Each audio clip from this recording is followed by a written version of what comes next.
Hello guys, welcome to my channel AGS mind maps. आज का video vaccine series का part 2 video है, जहां पे हम डिस्कस करेंगे vaccine preventable diseases, types of vaccines, components of vaccines and route of administration.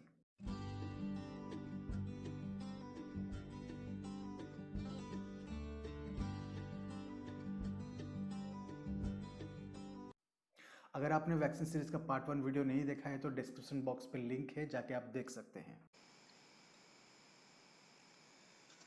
Vaccine preventable diseases, Jin diseases को vaccine के मदद से ट्रीटमेंट किया जा सकता है, ठीक किया जा सकता है, उस टाइप के डिजीजेस को वैक्सीन प्रिवेंटेबल डिजीजेस कहते हैं। भारत में बहुत सारे वैक्सीन प्रिवेंटेबल डिजीजेस है, लेकिन भारत सरकार प्राइमरली 11 वैक्सीन प्रिवेंटेबल डिजीज के साथ काम कर रहे हैं, and those vaccine preventable diseases are prevented by free vaccination. Those diseases are tuberculosis, hepatitis B, diphtheria, measles, rubella, Japanese encephalitis, polio, tetanus, rotavirus, Haemophilus influenza type B.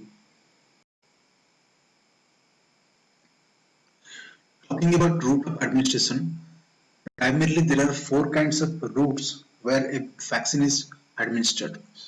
First one is oral route, second one is intradermal, third intramuscular, fourth subcutaneous.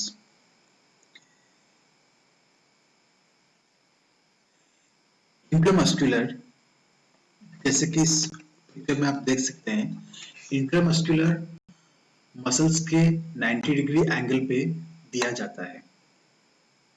Subcutaneous muscles और injection के angle में 45 degree angle में दिया जाता है, और intradermal skin के outer top most layer में, मतलब एपिडर्मिस में 15 डिग्री एंगल पे दिया जाता है।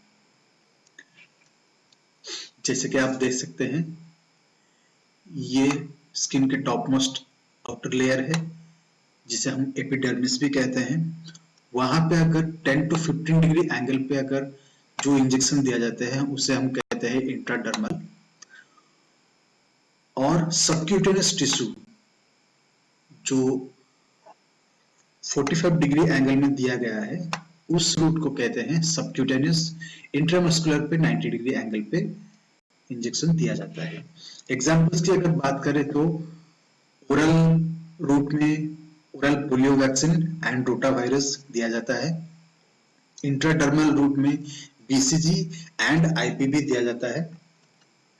इंट्रामस्कुलर रूट में पेंटावैलेंट, पीपी, डीटैप और हेपेटाइटिस बी है।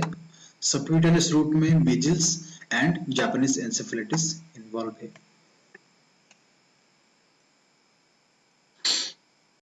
Types of vaccines.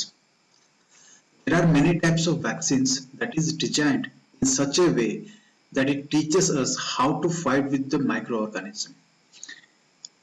Primarily, there are 4 kinds of vaccines. Those are live attenuated,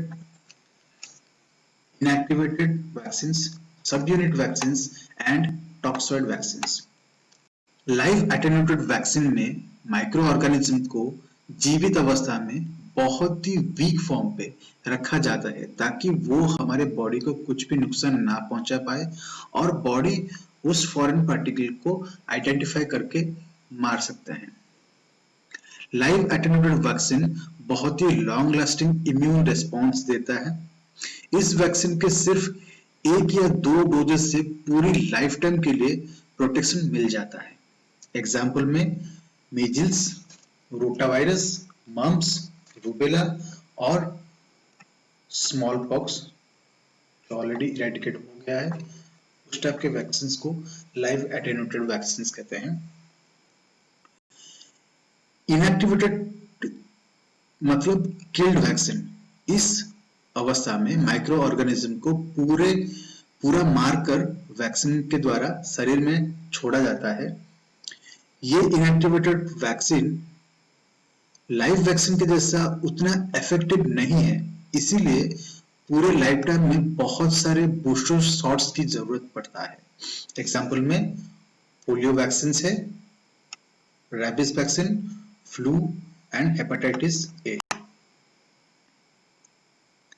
सब यूनिट पॉलीसैकेराइड्स और कंजुगेटेड वैक्सीन में एक छोटा सा माइक्रो ऑर्गेनिज्म का छोटा सा टुकड़ा, जैसे कि प्रोटीन हो या फिर शुगर हो या फिर उसका कैस्पिड, उसे यूज किया जाता है which provides a strong immunity to the body.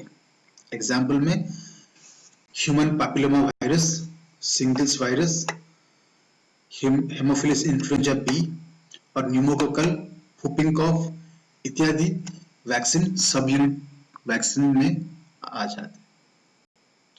Toxoid में एक टॉक्सिन यूज किया जाता है और टॉक्सॉइड वैक्सीन में बहुत सारे बूस्टर डोज की जरूरत पड़ता है। एग्जाम्पल में TT and diphtheria toxoid vaccine के अंदर आता है। According to the microorganism, vaccination can be divided into two broad categories. First one is viral vaccination, second one is bacterial vaccination. Viral vaccination के एग्जाम्पल में polio virus, human papilloma virus, measles mumps rubella virus, varicella virus, rotavirus, hepatitis A and B virus इस category में आते हैं, जहां पे micro organism एक virus होता है। ठीक उसी तरह बैक्टीरियल वैक्सीनेशन पे एग्जाम्पल पे ट्यूबरकुलोसिस, ऑटोसिस, हिप्स वायरस यानी कि haemophilus influenzae type B virus, pneumococcal and meningococcal, ये सब वैक्सीनेशन बैक्टीरियल वैक्सीनेशन के अंदर आता है, क्योंकि यहाँ पे माइक्रो ऑर्गेनिज्म एक बैक्टीरिया होता है। कंपोनेंट्स ऑफ वैक्सीन, वैक्सीन के अंदर मेनली दो टाइप के कंपोनेंट्स होते हैं। पहला होता है एंटीजन, मतलब जिस माइक्रो ऑर्गेनिज्म को हम इनएक्टिवेटेड फॉर्म पे या फिर कंप्लीटली मारकर हम वैक्सीन के अंदर डालते हैं, उसको कहते हैं एंटीजन। चाहे वो वीकेंड माइक्रोब्स हो सकता है या फिर इनएक्टिवेटेड माइक्रोब्स हो सकते हैं या फिर माइक्रोब्स का कोई भी छोटा सा टुकड़ा, चाहे वो प्रोटीन हो, शुगर हो, कैस्पिड हो या फिर कोई भी छोटा सा टुकड़ा या फिर मॉडिफाइड बैक्टीरिया माइक्रोबियल टॉक्सिन्स है। ये वैक्सीन का एक मेन कंपोनेंट है और उसके अलावा दूसरे टाइप का कंपोनेंट्स भी है जिसे हम एक्सिपिएंट कहते हैं। एक्सिपिएंट पे बहुत सारे like adjuvants, preservatives, stabilisers, antibiotics and buffers, solvents, these are included in the excipients which protects and keeps the vaccine safe for a longer duration. Apart from these kind of vaccines, there are other vaccines like DNA vaccines and recombinant vector RNA vaccines are also there, which are not discovered, and the scientists are working on these kind of vaccines. अगर आपको ये video अच्छा लगे तो like करिए, share करिए ताकि दूसरों को भी पता चले, और हमारे चैनल को सब्सक्राइब करिए ताकि नेक्स्ट वीडियो का अपडेट्स आपको मिलता रहे।